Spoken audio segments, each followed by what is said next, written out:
Саламатсыңар балдар. Бүгін сіздер менен информатика сабагын улантабыз. Сабактын алдында алтын эрежелерге көңүл бурсаңыздар. Берилген убакыттан кечикпей сабакка катышып туруу, сабак учурунда ар нерсеге алаксыбай көңүл коюп угуп отуруу жана берилген тапшырмаларды өз убагында так аткаруу. Ушул алтын эрежелерди эсиңиздерге түйүп калсаңыздар балдар. Бүгүн өтүлүүчү тема текстик информация. Сабактын жүрүшүндө сабактын максатын тааныштыра кетсем, текстик информациянын берүүнүн формасы катары текстик документтердин негизги объектилери, компьютер, текстик даярдоочу негизги программалар боюнча таанышабыз.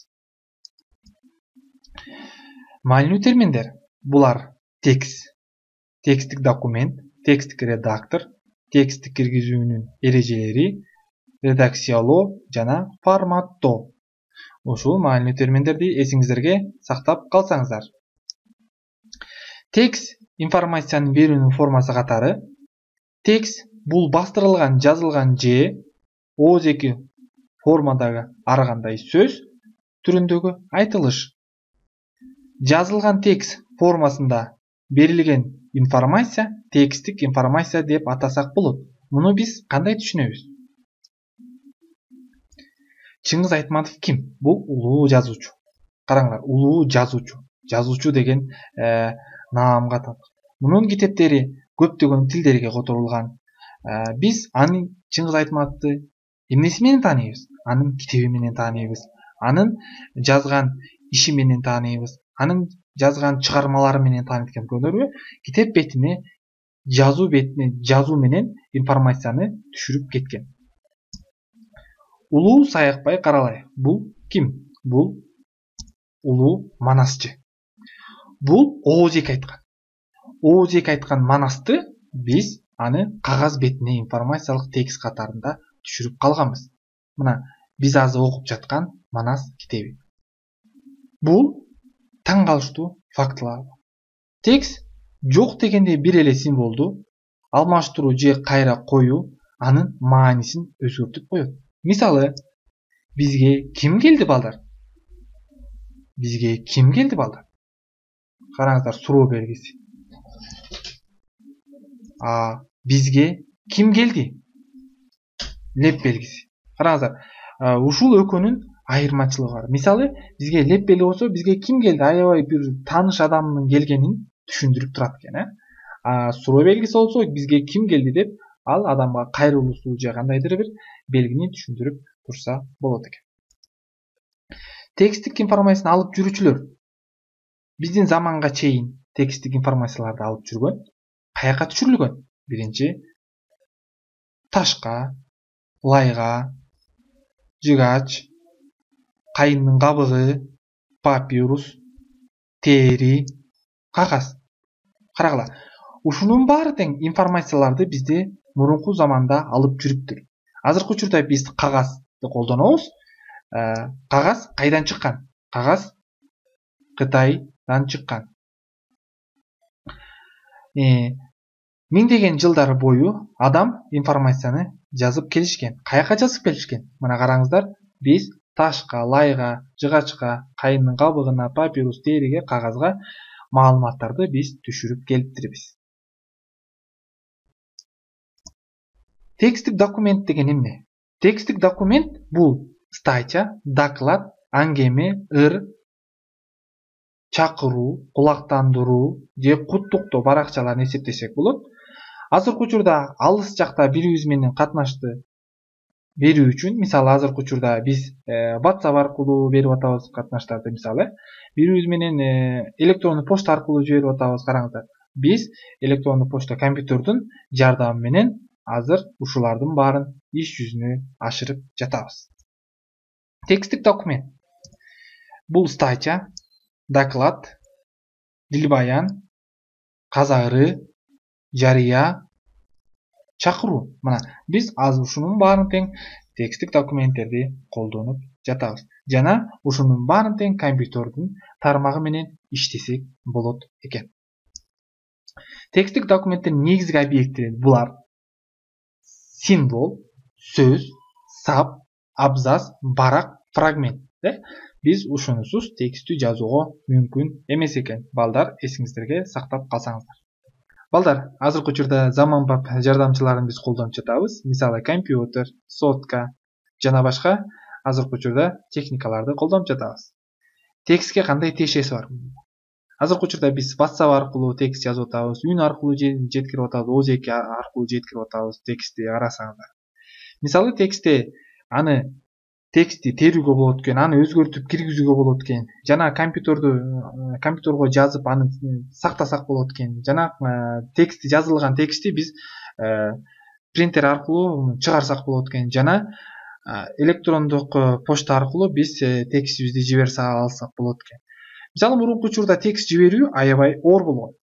Азыркы учурда почтага барып, поштага анын өзүнүн адресин жазып, аябай кыйын болгон. Азыркы учурда электрондук почта аркылуу дүйнө жүзүнө биз 2-3 гана мүнөттө маалыматыбызды жеткире алсак болот экен. Компьютер. Текстти даярдоо үчүн негизги программалар булар кайсылар?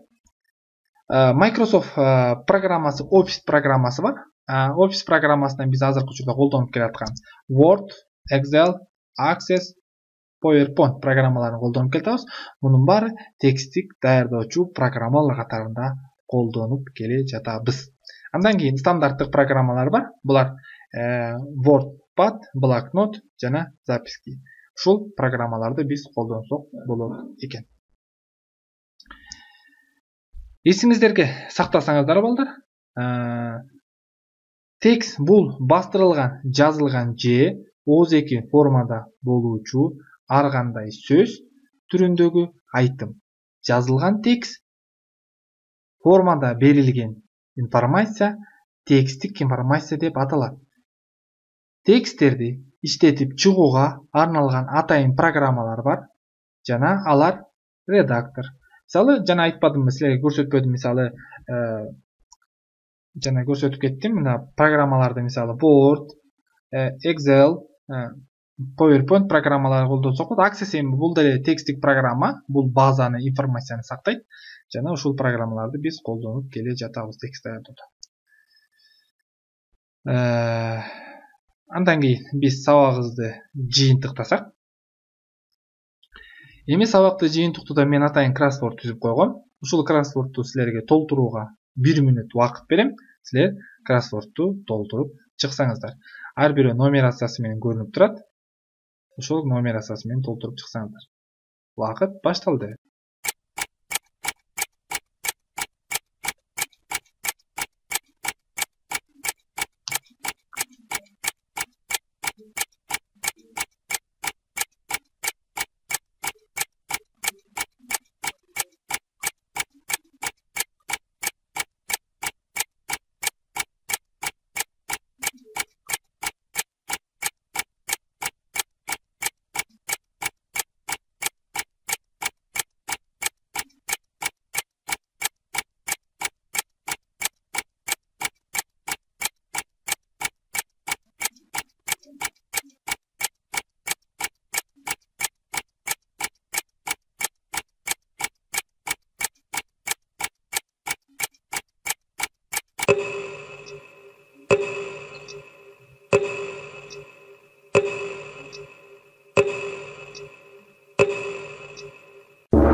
Мына, балдар, 1 мүнөт убакыт да өтүп кетти. Силерди ишенем. Эгерде жетишпей калсаңыздар, токтотуп коюп толтурсаңыздар абдан жакшы болот. Эми анда биз суроолорду жооп берип баштасак. Текстик маалыматтарды ыкчам жеткирүүчү ресурс бул кайсы? Электрондук почта. Эң биринчи кагаз кайдан чыккан? Кытайдан чыккан, туура. 3-үнчү суроо. Биздин заманга чейин биринчи жазуу кайда жазылган? Ташка жазылыптыр, балдар. 4-үнчү суроо. Китеп окуп учурунда көзүңөргө эмне көрүнөт? Эмне көрүнөт, балдар? Тамга көрүнөт. Текстик документтердин негизги объектилери кайсылар? Булар символ. Ушундай кылып толтурсаңыздар, анда силер мыктысыңар. Мен силерге ишенем. Силер баарыңар мыктысыңар. Бүгүнкү сабакты жыйынтыктап, биз үй тапшырма менен таанышсак. Информациянын берүүнүн текстик формасы тууралуу айтып бергиле. Информациянын берүүнүн кандай формалары билесиңер айтып бересиңер. Жана китебиңердин 15 параграфынан окуйсуңар. Ушун менен сабак соңуна чыкты. Силер каналга катталганды унутпаңыздар. Сак саламатта калыңыздар.